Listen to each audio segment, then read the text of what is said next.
لك يا باي ادعي لك يا باي. يا لهوي ابوي على التعب.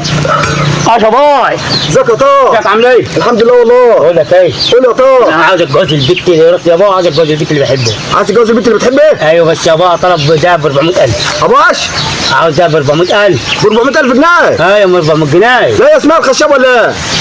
انا بحب يا بابا اتجوزها. بتحبها وتتجوزها؟ ايوه. طب هجيب له منها 400,000 جنيه يا ابني. بقول لك. انا دافع عليه الاندر النهارده بقول اهو. لك يا باي قول يا تعالي نعمل مجوزة البت اللي بحبها نلعب بالصوره. انت لعبك بالطريقه. ايوه انا بحبها. لا يا اسمها الخشاب ولا؟ ايوه بحبها. مش عايز هخرجك بالصوره دي. طب هجيب لك 400,000 جنيه من هنا. بتاع بيع الغاية. ابيع الغدا عشان اتجوزها. ايوه. لا هديك على السماء الخشب يا ابني. بقول لك يا بابا ما تدليش لك يا باي. ما تدليش لك يا باي.